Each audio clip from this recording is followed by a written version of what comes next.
চীনের একটি সামরিক ঘাঁটিতে হঠাৎ ধরা পড়ে এক অদ্ভুত জেট বিমানের ছায়া। গোপনে তোলা কিছু ছবি ছড়িয়ে পড়তেই শুরু হয় ব্যাপক আলোড়ন। ইন্টারনেটে ভাইরাল হয়ে যায় ছবিগুলো, আর সেখান থেকেই বিশ্বজুড়ে শুরু চীনের স্টেলথ জেট নিয়ে আলোচনা সমালোচনা। বিশেষত আমেরিকা, যাদের কাছে দীর্ঘদিন ধরে স্টেলথ প্রযুক্তি ছিল একচ্ছত্র আধিপত্যের প্রতীক, তারাও উদ্বেগে পড়ে যায়। আজ আমরা জানব সেই রহস্যময় যুদ্ধবিমান চেংদু জে-20 নিয়ে, যেটি নিয়ে তোলপাড় গোটা পৃথিবী।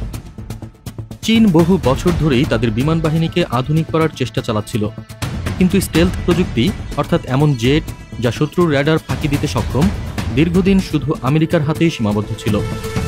F-22 র্যাপ্টর আর F-35 ছিল এক্ষেত্রে বিশ্বের সবচেয়ে উন্নত ফাইটার জেট। কিন্তু হঠাৎ করেই চীন হাজির করে জে-20 নামের এক নতুন যুদ্ধবিমান, যা সবাইকে চমকে দেয়। জে-20 পুরো নাম চেংদু জে-20 মাইটি ড্রাগন, একটি পঞ্চম প্রজন্মের স্টেলথ ফাইটার। এর ডিজাইন এমনভাবে করা হয়েছে যাতে সহজেই শত্রুর র্যাডার এড়ানো যায়, ফলে শত্রুপক্ষ বুঝতেই পারবে না কখন তাদের আকাশসীমায় প্রবেশ করেছে এই জেট।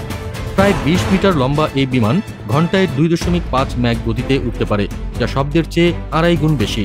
শক্তিশালী 2 ইঞ্জিনের সাহায্যে এটি সুপারসোনিক গতিতে উঠতে সক্ষম। এর ভেতরে লুকানো রয়েছে আধুনিক সেন্সর, উন্নত র্যাডার, আকাশ থেকে আকাশ এবং আকাশ থেকে ভূমি ক্ষেপণাস্ত্র, সবই এমনভাবে সংরক্ষিত যাতে বাইরের দিকে কিছুই চোখে না পড়ে। আর এই কারণেই জে-20কে ধরা প্রায় অসম্ভব হয়ে ওঠে রাডারে।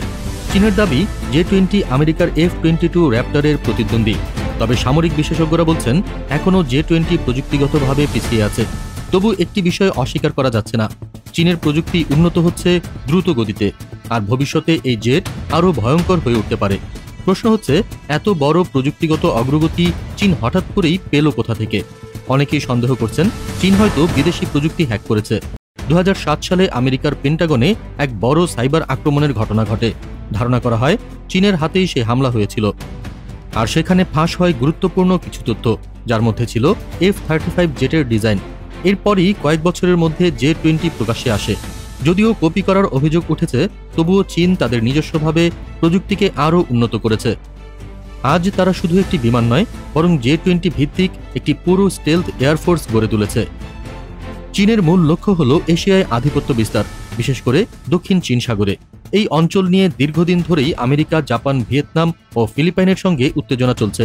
জে-20 ব্যবহার করে চীন বারবার তাদের শক্তি প্রদর্শন করছে, এমনকি আমেরিকান রণতরীর কাছাকাছি জে-20 ওড়ানোর সাহসও দেখিয়েছে তারা, অর্থাৎ সরাসরি বার্তা দিচ্ছে আমরা প্রস্তুত। আমেরিকার চোখে জে-20 এখনো বড় কোনো হুমকি নয়। এর প্রধান কারণ চীনের ইঞ্জিন প্রযুক্তি দুর্বল।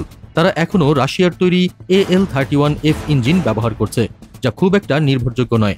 তবে চীন নিজস্ব ইঞ্জিন WS-15 তৈরি করেছে। এটি সফল হলে বিশ্ব শক্তির ভারসাম্য পাল্টে যেতে পারে। বিশেষজ্ঞরা ধারণা করছেন 2030 সালের মধ্যে চীন হয়তো আমেরিকার সমান বা তার থেকেও শক্তিশালী প্রযুক্তি হাতে পাবে। এখন পর্যন্ত চীন 200টিরও বেশি জে-20 তৈরি করেছে এবং প্রতিদিন সেই সংখ্যা বাড়ছে। পাশাপাশি জে-31 নামের আরেকটি স্টেলথ জেটও তৈরি করেছে তারা, যেটি ভবিষ্যতে রপ্তানি করার সম্ভাবনা রয়েছে। প্রশ্ন হচ্ছে, এই প্রযুক্তির প্রতিযোগিতা কি একদিন সত্যিই যুদ্ধ ডেকে আনবে? আজকের পৃথিবী পৌঁছে গেছে এমন এক জায়গায় যেখানে স্টেলথ জেট, AI প্রযুক্তি, ড্রোন, স্যাটেলাইট আর লেজার একসঙ্গে যুদ্ধের চিত্র বদলে দিয়েছে। চীন এখন আর পিছিয়ে নেই, বরং সামনের সারিতে খেলছে। সব মিলিয়ে ভবিষ্যতে চীন এমন কিছু করতে পারে যা বড় শক্তিধর রাষ্ট্রগুলো কল্পনা করতে পারছে না। তাহলে প্রশ্ন থেকেই যায়, চীন এখন আসলেই কতটা শক্তিশালী, নাকি আমেরিকাই এখনও বিশ্বের একমাত্র অপ্রতিদ্বন্দ্বী শক্তি?